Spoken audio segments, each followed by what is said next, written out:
Sometimes they talk about drinking and conniving around with ladies and stuff. You know, it seems almost un-American to me for a bachelor not to, you know, go around having a drink with a lady now and then. And why all of a sudden that's becoming evil in me, I don't know, but some people don't like it. Well, you can't please everybody. I'm just trying to get along, you know, just trying to get by. Look at that shot. I teamed up with a guy named David Dickerson, Brainy Dave, we called him. He busted beer bottles on his head. I used to put lighter fluid in my mouth.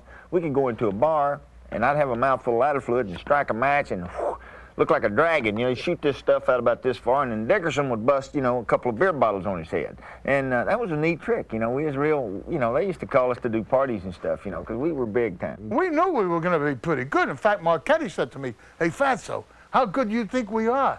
I says, "I don't know, Wop." But I said, "I guarantee you one thing, we get any better, we're going to be tough." Give me 18 inches of daylight. That's all I need. Gale Sayers had a statement out that all he needed was 16 inches.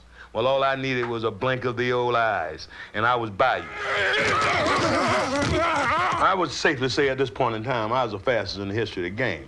From a dead standstill. My lateral movements, along with my initial speed, was just fantastic. Now, I used to say something before a game, every game before we go out, and sometimes even at halftime before we go out, and I had no idea what it meant, but I heard it someplace, and it sounded like a pretty good idea.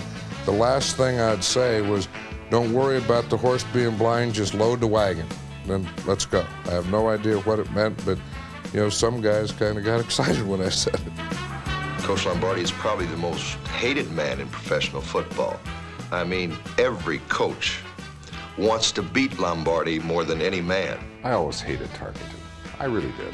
I mean, that little wimp would run around out there for hours and hours and hours, and we had to chase him wherever he went. Sometimes he'd run 40 yards back and forth and up and down the field, and at the end of a game against Tarkington, your tongue was right on the ground. I think it was against the Rams. I think it was he was mad at some player over there. I think he's number 58, or one of the linebackers. So Joe gets under center, and he goes, "Set, hot one, hot two, you 58." He had an educated shoulder where he'd snap it up and be able to time it so he hit a ball carrier or whatever right underneath his choppers. Take one step forward, keep your back straight, keep your eyes open, and shoot. It was nice to run into someone and hit him so hard. I used to call it a snot bubbler.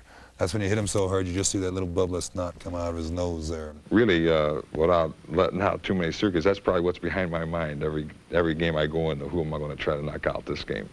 And I'm going to let them know who did it. It shouldn't be any puzzle. It shouldn't be any problem. When they come to, they got to say, "Well, it must have been Butkus that got me." Butkus always had an intimidating style, and Butkus told Walt, he said, if you come to the line again, I'm going to bite your head off. And Walt looked at him and said, "Oh, if you do, that'll be the first damn time you had any brains in your head." There are no good losers, only in books, in phrases. When I lose a ball game, when we lose a ball game, and I'm walking off the field, I hate to say it, I'm a poor loser. I hate to have anyone come over to me and say, "Nice game. Maybe I had a night." I don't want to think about that. Every time you lose, you die a little bit. You die inside, a portion of you. Not all of your organs, maybe just your liver. If they could kill you, they'd kill you honestly, okay? But nothing dirty. Nothing wrong with drawing a little blood here and there, what the heck. And anybody who tells me that they go out there to have fun playing football, they're a liar. Because this game isn't fun.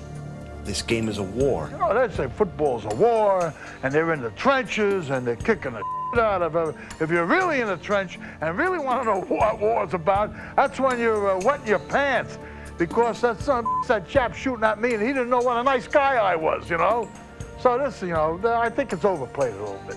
Would it be a safe conclusion to make that Dwayne Thomas let his performance and not his words speak for him? Evidently.